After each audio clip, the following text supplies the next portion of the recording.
Welcome to Crowning Connections with Rob Clemens. We are at Coastal Carolina University and the Grant Center for Real Estate and Economics. Very excited to be here today, and we have a great staff on hand. But as usual, we're going to have Danielle Van Dyke. Welcome to the show, Danielle. Hey guys, how's it going? She's going to be one of our co-hosts, and Danielle's here to do her coastal experience today, and then she's going to be doing a little segment for us each week. And of course, we have Kobe Williams. Kobe is going to be doing his happenings with Kobe. What are we going to do with that, Kobe? I really don't know. I mean, maybe coastal happenings with Kobe. I think that's kind of a cool little catchy name. But I'm the business liaison for the Grant Center for Real Estate and Economics, and we just had a really successful school year, the 2021-2022 school year. We served over 97 students in both the undergraduate program, real estate program, and graduate program. We have an excellent advisory board of it's 22 members. Headed by Mr. Michael King. Spoiler alert! Spoiler alert! Yeah, I didn't mean to do that, but it's absolutely fantastic, here at Coastal, in the Grant Center, where we serve both everybody in the real estate industry, both students and professionals. And then, in regards to the wider Coastal Carolina University, I mean, it's absolutely fantastic. I mean, we have a lot of growth. Our freshman class for the fall 2022 school year is going to be amazing. So I'm really excited about it. And I'm excited that we have a bunch of Coastal alumni in the room right now. And all Coastal, we got a lot of Coastal is number one. A lot of Coastal energy here. Yeah, absolutely. And of course, our guest for today, none other than Michael King. Michael, welcome to the show. Thank you very much. Pleasure to be here. Man, you've done so many things for Coastal Carolina, and we're going to circle back around to that a little bit later, but great to have you here. It's great to be here. Thank you very much. Excellent. Well, Danielle, let's get started with you a little bit. One of the goals of the show here is we want to have some alumni get together. We're going to talk a little bit about Coastal, talk about happenings at the school. Danielle, tell us about your experience at Coastal Carolina. How was it? It's been a couple of years. Just a few. And I actually got the pleasure of having gotten 2 degrees from Coastal. So I was here for a while, absolutely loved the campus, and it's so great to be back today. And I noticed it looked like there was some freshman tours going on with their parents. Orientation going on, which is super exciting. It just kind of put me back, made me kind of remember my first days here and just taking the tour and all the excitement and just seeing, the campus and getting to tour around and just, realize that this is going to be my life for the next 4 years or so. And it ended up being much longer than that. Like I said, I got my master's from here too. I loved it so much. So being able to see that when we came in is super, super cool. Yeah, it's very cool. I remember my orientation out here, and I actually transferred from University of Wisconsin, and I was so attracted to this campus because I got here, and unlike Wisconsin, beautiful school up there too, but it was so spread out, and you get to Coastal and there's just such a family feel, and you got vegetation and these beautiful, even back in the 1800s when I went here, that's how Danielle talks. It was the Coastal chickens back then. I told her we were trying to start something called the Kickin' Chicken Fanatics back then, and it just didn't take off. She was like, Rob, they weren't even called the Chanticleers when you went here. I was like, okay, all right, settle down. Yeah. You still work for me, okay? But no, I remember that feeling, when you come to campus and you're seeing around, everything's new to you. You're like a baby to this, but it's so exciting. And I got to spend some time in the A through F dorms, if that's what they used to call them over there back then. But it was good fun, and so obviously love that. Appreciate you sharing your experience. So cool. And then Kobe, tell us about some of the current events that are happening that you're most excited about over here. Obviously orientation, but what else is going on? Well, orientation, I love it. There's a lot of excitement on campus during orientation. Like Danielle, I did my both undergraduate and graduate degree here. Wow. And I loved it. I went to early college for high school, so I was very familiar. I grew up in Loris, Chicken Bog Capital. Got to put a plug in for that. Okay, yeah, absolutely. Absolutely, yeah, Clark Norris, the Chicken Bog mascot. It's a little too close to lunch to be talking about this. Yeah, I know. But Coastal right now is absolutely fantastic. We have orientation, and we have, like I said, a record-breaking freshman class that's projected to come in this fall. And we are expanding the library, which I'm really excited about. I spent a lot of time in that library in Kimball. Oh, yeah. Library. Yeah. I did a lot of all-nighters there. That's when they were open 24 hours. Wow. Loved it. Okay. Actually, I was talking with one of the gentlemen over there who's been director of the library for don't know, 20 years or so at this point. Yeah. And you remember when I was undergrad, it's like, hey, you're the guy that would study at the tables in the library and then go to Starbucks at midnight and go for a coffee, and then come back to the library. Yeah, and then just come back to the library for the rest of the night, and then take a little nap in those the recliners. And I'm like, that was a me. little known fact for the viewers here. He actually has his own chair over there. There's a little plaque on it. No, I'm just kidding. You should. I should. I mean, literally, that was my home for actually, because I came in with a whole bunch of college credits already, so I was taking senior level classes as a freshman. So I was trying to stay on top of the work, but it was a good time. But there's a lot going on. It's pretty cool because the library takes on a different sense when you're a college student here, especially at Coastal, because you're thinking for the let's do a little orientation talk. For the people coming to orientation, they're thinking, well, a library. I haven't been to a library ever, probably. Right. But it will take on a different meaning for you 100%, now. 100%. The renderings I've seen of the completed library is absolutely fantastic. I mean, it's going to be really pretty. I'm really excited about that. Well, I'm super excited about it too. And there's another thing going on out here. What about the? We talked with CAF a good bit about the new facility they're doing. Tell us a little bit about that. So they're expanding that. I don't know what when that's going to be completed, but I know that's part of different fundraising campaigns.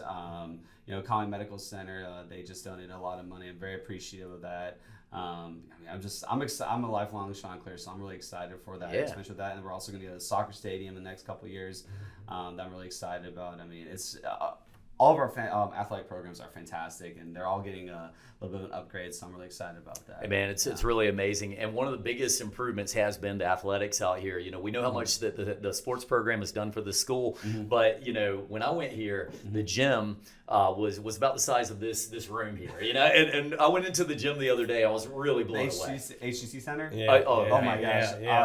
I love that. That was It's- my favorite spot to go work out at when I was an undergrad. Gosh, it'll blow you away. Oh my gosh. If you're a student out there thinking about what school you want to go to and you like fitness, this may be the school for you. That's the place. Absolutely. That's the Yeah. place to go. It's so funny when I left Myrtle Beach High School with 1,150 students. This is back in 1982. Okay. Came to Coastal, 1,150 students. Wow. So yeah, it was a long time ago when I went. So That's- it's changed tremendous amount since I've been here. Well, it's cool. It's almost like you can see the growth over the years, and from when you went to when I went to when you guys went, and very neat. But one thing I have noticed about you and I today, we're dressed similarly, but we got to step up our Coastal game, man. We do. We do. Yeah, we do. Represent. Got to get that Teal out there, buddy. I know. I have a Teal tie that I didn't wear today, but you got to represent 100% of the Yeah, time. well, he forgot about Casual Friday. Oh, Right, exactly. You didn't see. Although the I knew the podcast was today, so I was like, I'm gonna go all out. Oh, Yeah, okay. yeah. Fair enough. Tuesday, Fair enough. on a Friday. Good job. Good That's job. awesome. Yeah. Well, guys, I appreciate the updates, and Michael, you're our guest of the show, and so appreciate you being on today. Oh, thank you for having me. I really appreciate it. Well, you've done so many great things for Coastal, and we knew that when we were talking about who would be a great first guest, we talked about this weeks ago, hoping we could get this done, and you did take out time from your busy schedule. Very, very impressive. But for the people who don't know you, and I'm assuming most people do, but for the people who don't know you, tell us a little bit about yourself. Well, I moved to Myrtle Beach back when I was 11. I'm originally from southwestern Virginia, between like Wytheville and Blacksburg, where Virginia Tech is, up in the mountains. Beautiful, beautiful area. And when you leave somewhere at that age, you're like going, oh my gosh, I've got all these friends. I'm 11 years old. I hate leaving my friends.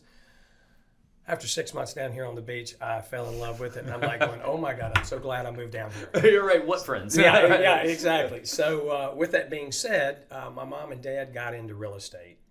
So when I was 12, 13, 14, I grew up around the dinner table. We would all sit down for dinner and mom and dad would talk about real estate. Well, it started capturing my attention at that age. Mm-hmm. So I knew at probably 15 or 16 what I wanted to do.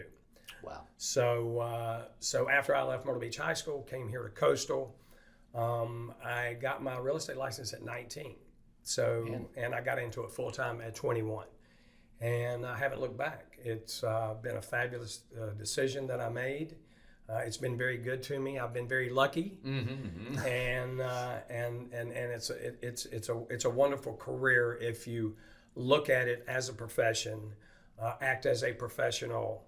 And that's what my mom and dad told me when I first got into it. So I still take their words to heed. Yeah, you know, it's really cool too. I always love it when I hear people who say, you know, at 16 they had it all figured out. Because I can tell you, you know, I mean, that's very rare from my experience. And when I've talked to groups at Coastal, I've had the ability to talk to a couple of them over time. And I tell them, you know, I was the kid who, you know, going into my senior year, I'm like, I'm not quite sure what I want to do, you know? So, you know, there's a message in both of that. If you know what you want to do, go and pursue it. But even if you don't, you know, get some internships, get some involvement, and see what you can do to get the most experience possible. Well, let's go back to the real estate a little bit. You know, you got a family history of this. What do you think gave you the best jump start in real estate? Was it your parents, or was there something that really at some point just made you who you are? My parents gave me my base, the professionalism, honesty, ethics, morals, you know, the whole 9 yards. You know, I was raised that way. And, you know, I while growing up in Myrtle Beach, I worked at a restaurant called Cagney's. And back in the day, it was the restaurant in Myrtle Beach. And I worked for Dino Thompson and Dino DeRosas, who currently have Flamingo Grill. So they were kind of like my second parents. They taught me work ethics. And they didn't have to, but they worked every day, 6 days a week, never took vacation. So I saw their successes and how hard they worked, and it instilled a lot into me. It gave me my work ethics. So you know, hard work. I may not be the smartest one out there, but I'll outwork them. and I've always been like that. And it's paid off. Like I say, I've been very fortunate. I've been very lucky to position myself to get into some very successful developments. Sea Trail Plantation was one of the early ones back in 1988. I started working there, and it was incredible. 4 golf courses, golf cart ride to the beach in Sunset Beach, North Carolina, and I was driving back and forth. So that was great success. Probably a failure that I had was, well, while I was up there, I invested into a construction company. I was 28 at the time. So I went in partners with this guy with the construction company. Well, it took all my money. Oh gosh. Oh boy. Yeah. My partner was a good person, but he just didn't know how to manage the construction end of it. Wow. So, you know, thank God I got out of that, not unscathed, but I got out of it and continued with my real estate career. And I came back to working in the Myrtle Beach area, and we started doing condominium sales for heritage communities. And myself and 7 sales professionals that I hired sold 3,000 condos in 4 years. Wow. And that really kind of kicked my career off. And then I was working under Burroughs and Chapin's umbrella at that time. And they talked to me about a new development that they wanted to do. And the property at that time was called Bear Branch property. So we started looking at it, started meeting in 1996, and was, you know, coming up with ideas on what we wanted to do. Well, I came up with the idea, let's bring South Florida to South Carolina. Nice. And so we said, okay, let's look at that, but we've got to get rid of this Bear Branch community. It sounds like out in the middle of the country, which I love the country, but it's, you know. Not quite South Florida vibe. Exactly. Yeah. Far from that. And we came up with the name Grand Dunes. Wow. So yeah. So 2 of my biggest challenges in my real estate career, number one was to talk Burroughs and Chapin into bringing South Florida to South Carolina. So we took a lot of the executive vice presidents down there. I showed them developments from the Panhandle all the way down to Miami, all the way up the East Coast. And, you know, they said, you know what, you know, let's do it. Because they wanted to do something special. Sure. And I'm like going, we don't want to be like any other development that's around here. We've got to be different. And again, y'all remember, this is in 96. Right. So there's a lot of Addison Meisner type architecture homes out there now, which is the Mediterranean look, the tile roofs. It's Addison Meisner, came from Italy in the 1920s and introduced that to South Florida. Nice. So I said, I've always liked South Florida. I said, why can't we have it in Myrtle Beach? Why? Yeah. Why can't we have it? So I talked them into that. They said, all right, let's roll with it. Probably the hardest thing I've ever had to do in the real estate career was say, okay, here's the deal. What we've got to do, we've got to put $100 million worth of infrastructure in the ground before we make our first sale. Oh my goodness. So with that being said, a lot of blood, sweat, and tears. They said, all right, let's do it. And of course, I had a lot of people that helped me and directed me and guided me. But I've always kind of gotten out of the box and thought real big. Yeah. Well, if I could interject something, yeah, absolutely, because I feel like this is important for people to realize. And if you're listening and you're not from the area, Grand Dunes is probably, I'd say, the premier upper skill community out here. It is. And at the time that it was done, there truly was nothing like it. I was in home building at the time that it was starting to get developed, and I think it was not the obvious play either. This was a risky kind of a thing. I think a lot of people were looking and going, can you do it right there?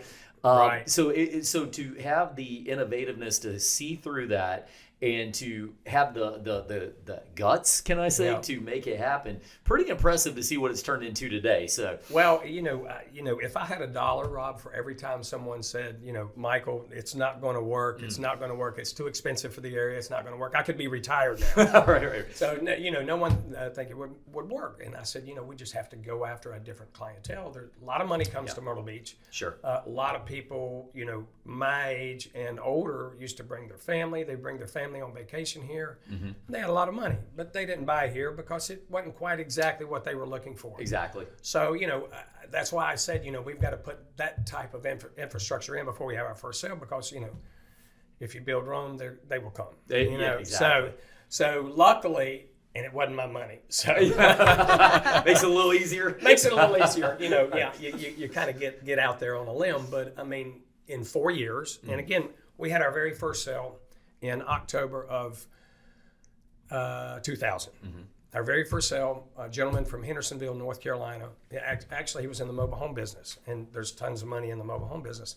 He came down and bought the very first home that sold in Myrtle Beach for over $1 million, and not being on the oceanfront. Wow. It was in Castilla del Mar, which is the development of Grand Dunes that's on the boulevard, up around where the K&W used to be, the non-gated one. That was the very first one. He paid $1,150,000 for it. Now at that time, were you doing the ICF construction and all Absolutely. that? You're exactly right. It's a higher level home. There were only two ways you could build in Grand Dunes: steel frame construction and ICF, which is, as you know, insulated concrete form. Yep. And that's all we would let build in there. And, even back then, 2000, we're talking 22 years ago. Oh my gosh. The homes were in the 300s, 400s, and 500s, and that was a lot of money back then. Of course, we were selling them in the millions also, but that was our beginning price. And even today, we have communities that are in that price range. So, with that being said, it's all relative, but within 4 years. Now, again, this was before the real estate market took off. In 2005 is when it really, from 5 to 7 is when it took off. The first year at Grand Dunes, the first full year was 2001. We did $42 million in sales. In 2002, we did $65 million in sales. Cool. In 2003, we did $105 million in sales. Wow. And in 2004, we did $281 million in sales. Gosh. The number one new home selling community in the world. So that was a big feat. Hey, yeah, I'm applauding that. I'm sorry. And it wasn't just me. I promise you. I had some very smart people, great sales professionals. People from all over were helping direct me in what we need to do. So. Well, but there's a lesson in here, and it's a lesson whether you're in real estate, whether you're a business owner, whatever you are. The innovative idea, the gutsy idea, the one that everybody else just didn't see. It's too often people are trying to duplicate what everybody else is doing, and you guys came up with a concept, and you look at what it did. It's phenomenal. So yeah, we were very blessed, very blessed. Absolutely. So right after that, I left in March of 2005. Took a 2-year sabbatical, bought a house in Fort Lauderdale, traveled a little bit around the world.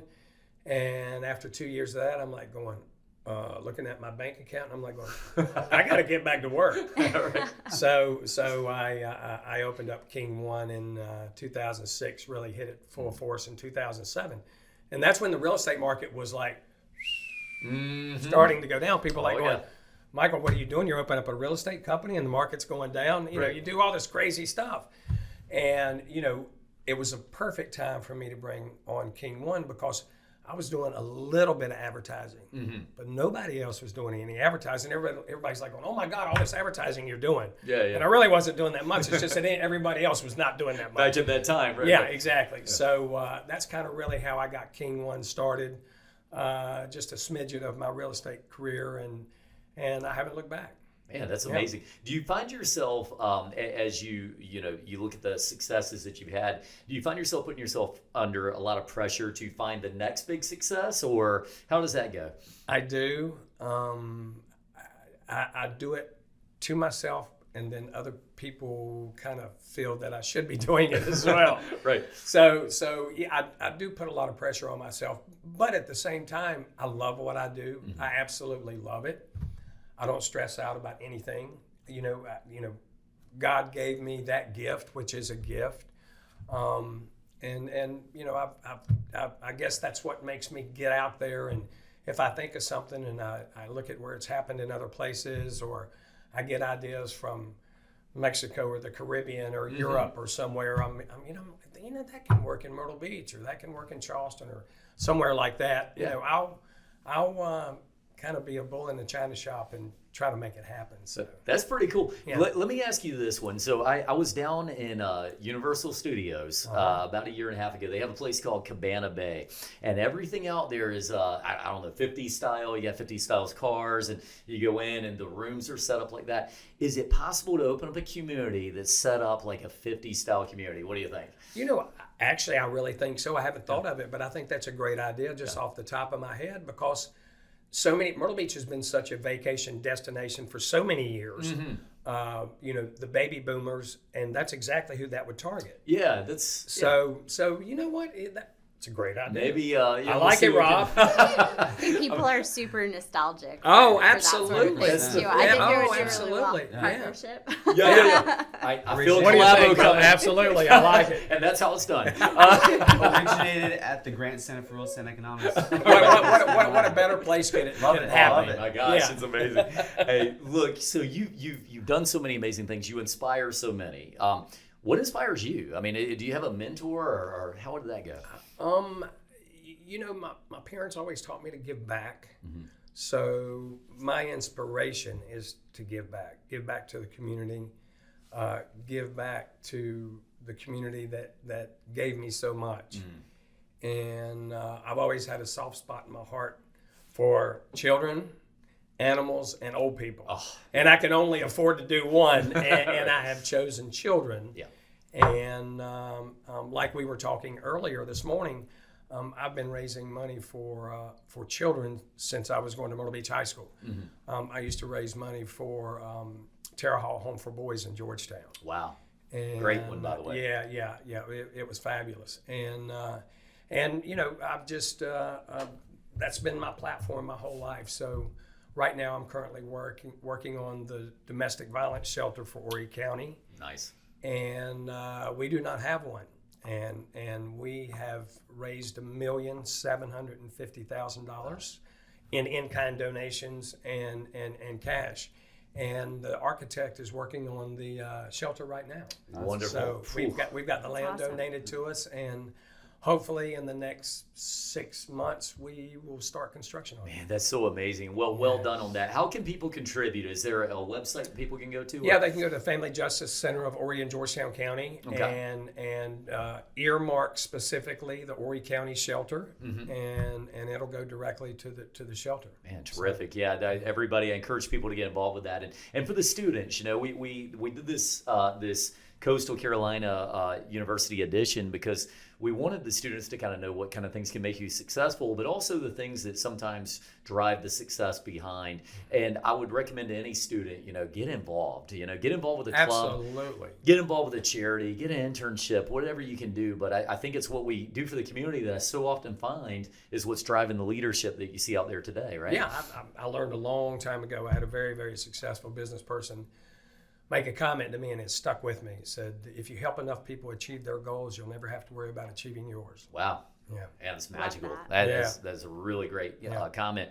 Let's go into your firm. You talked a little bit, we were talking beforehand about what makes an agent successful, what makes a real estate agent successful, because we know one thing that happens is that a lot of people are told that phrase, you make a great real estate agent. And what do they always base it on? Oh, well, you got a great personality. But then they get into the real estate field and it does not work out. Right.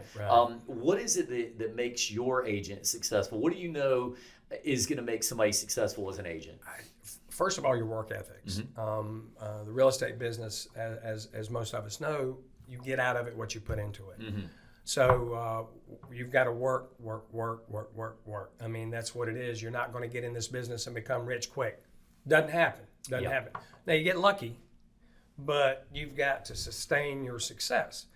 Work ethics, professionalism, all of that is everything in it. And, just a couple of little things that to me and what I teach my sales professionals is today, when I got into real estate, we had to go to somebody's office and pick up a key. If we could show an oceanfront condo during the summer, they normally were booked up because we didn't have that many. So if we could show it, and we'd have to take the key back. There were no computers. Right. There were no cell phones. You're picking up the phone, and it's got a cord attached to it. That's way back in the day. And it was so much harder. So technology is so important. We've advanced so much, and it's made our jobs easier in so many ways.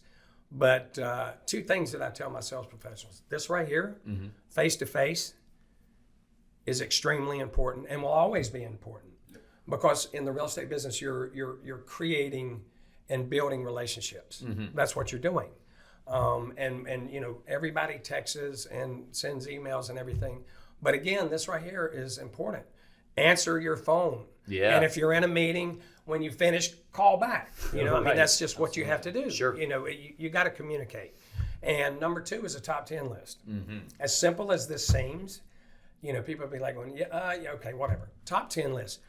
Write it down. Handwrite it. Don't sit there and type it on your computer and run it off. Okay. Handwrite it. Handwrite. Your top 10 list. Your top 10 customers, your top 10 clients, whoever it is, and you can mix them, but your top 10 list, carry it with you every day. And when you sell one or you list a house, replace them with somebody else. That right there will make you more money than anything. Wow. That top 10 list, do it in person. Yep. And there's something else that I think is really, really important for people to understand.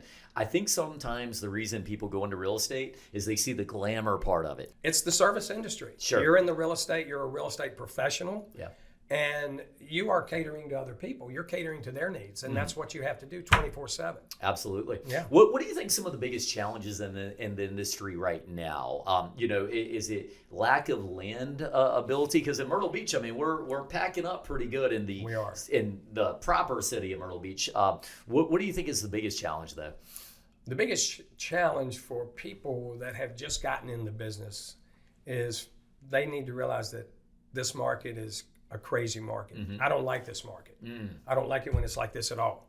You just give me a normal market and I'll just outwork them. Right. I got you. I just want a normal market. That's it. Normal market. People are just getting into it or have just gotten into it, and they're selling $30-40 million and just raking in the cash and everything. Well, that's not going to happen always. Right. So we see an influx of realtors when the real estate's good.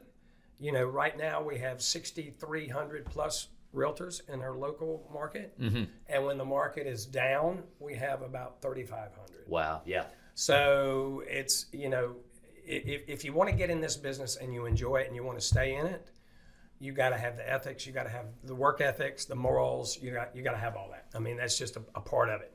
You got to be professional. You got to look at this profession as a profession, because there's so many people that get into it for all the wrong reasons. Yeah, exactly. I'm burned out in my current job. I heard about this. Let's give it a shot. Don't give it a shot. Get into it as a career. Absolutely, Right. absolutely, because it truly can be a fabulous career if your morals and ethics are there. I was going to ask you, Kobe, over here at the Grant Center, of course, the program for real estate was founded at Coastal Carolina. What do you think makes the students coming out of the program here better candidates to be realtors? I mean, what kind of things are they teaching? Well, it's both the academics, obviously that help the students become fantastic realtors, and also future commercial realtors as well, because our program is commercial investment real estate for both the undergraduate program. Obviously, you might have to have a couple of years before you go into commercial real estate, but we also have a lot of internship opportunities for our students. I mean, we have partnerships with FIAPSI. It's FIAPSI, the International Real Estate Federation. They have companies all throughout the world, Europe and the United States, Asia, and all those places, and we put our students with those companies for internships. We have a couple students in Paris right now interning for a real estate firm out there with the FIAPSI's World Congress. They're actually helping put that together. And we also have internships with our real estate advisory board, and we actually our real estate scholar, who's the recipient of our annual scholarship. He interned for Trad Commercial. We have a couple of gentlemen on our advisory board from that company. He interned for them and is now full-time employed with Trad.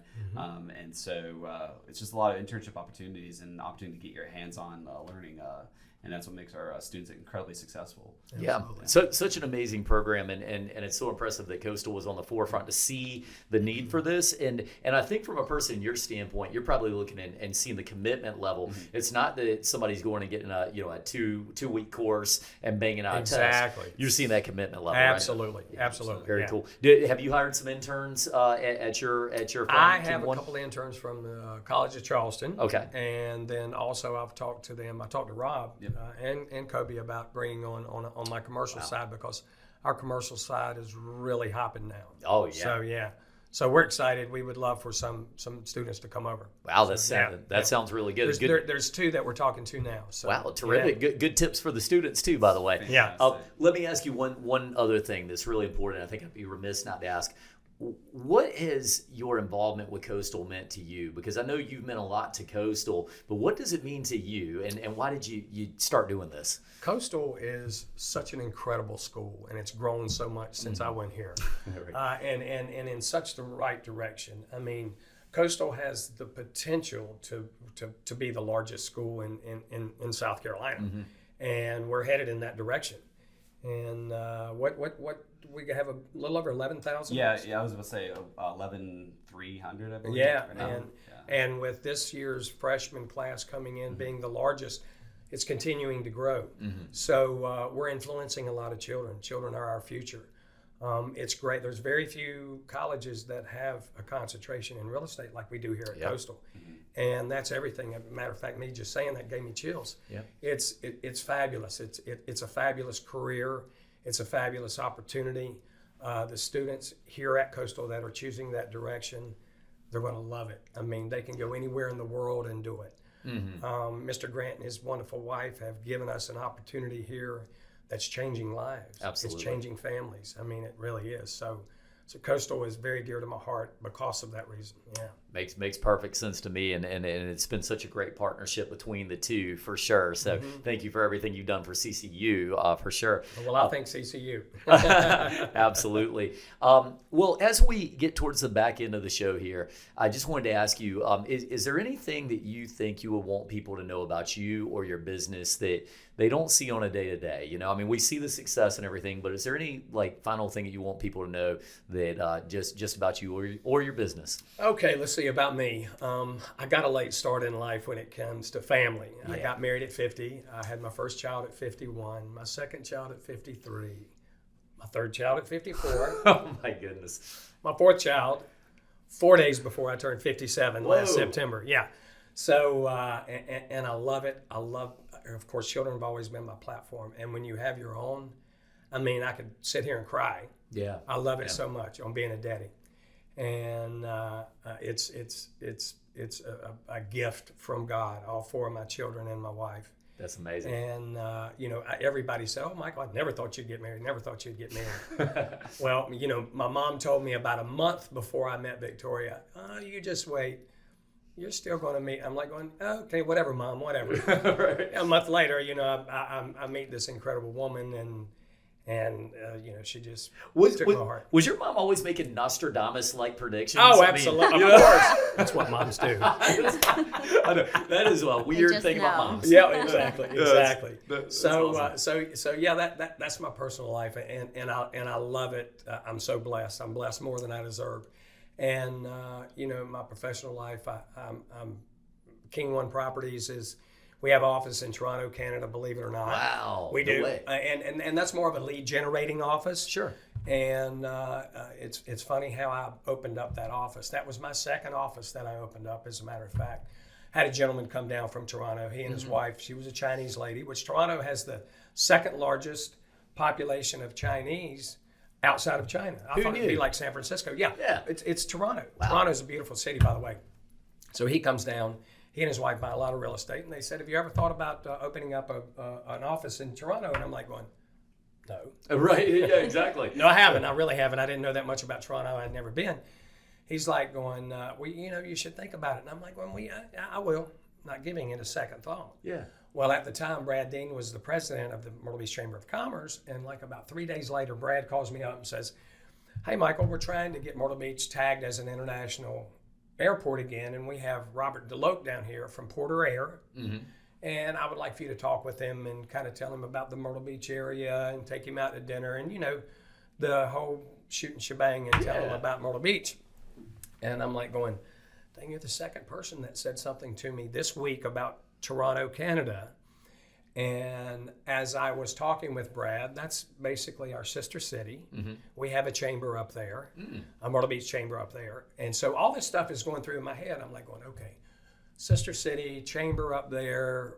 We're going to have a direct flight. I'm going to open an office up there. That's so cool. So I opened up an office, and 18 months later is when we started flying direct. So it took a little while. Yeah. But, it was fabulous, and it's a great lead generation type platform for King One. And I also have an office in Charleston, South Carolina, and Fort Lauderdale, Florida. Nice. Okay. And people are like going, oh my gosh, why do you have offices in those are places I like to go. Yeah, I was going to say. And I'm a workaholic, like I said. So if I'm going to Charleston, I'm going to work. If I go to Fort Lauderdale, I'm going to work. Right, exactly. If I go to Toronto, which is rare, I'm going to work. But yeah, so again, shows my work ethics. But that's where we're located. Man, that's really cool. And by the way, I just learned if I ever need a person that's going to be an envoy, I'm taking Michael King with me because it seems like everybody, hey Michael, we need to do this. It's like that's kind of cool. Yeah. So I'm excited, and I've done the residential. I'm doing the commercial developing, and I'm just getting into something else that I've always said. I've had people call me, hey Michael, do you want to do this? Do you want to do that? And I'm like going, no, because I know nothing about it. If it doesn't have anything to do with real estate, I don't want to do it. Well, I had a gentleman approach me in the amusement industry. And I'm just now venturing out into that industry.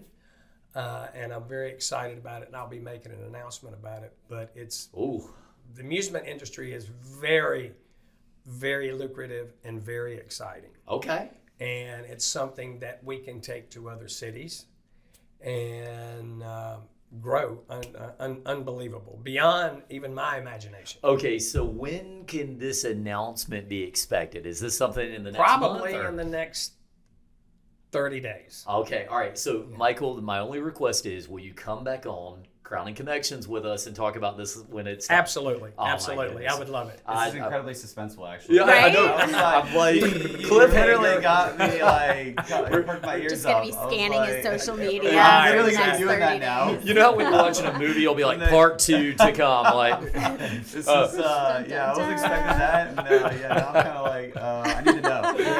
Yeah. Well, that's awesome. Well, Michael, thank you so much for being on the show with us. Thank you so much Tremendous. for having me. I appreciate it. Man. It means a lot. Well, it means a lot to us, and for the contributions and everything you've done, and for the area as well. I think Myrtle Beach wouldn't be the same without you, for Thank sure. you so much. And this is going to be Rob Clemens signing off for Kobe Williams, Danielle Van Dyke. Thank you guys. Absolutely. I appreciate you for coming out to Coastal and having your show here. It's been fun. It's been fun. And we will see everybody next time on Crowning Connections at Coastal Carolina University. Yes, sir. Fabulous. Bye.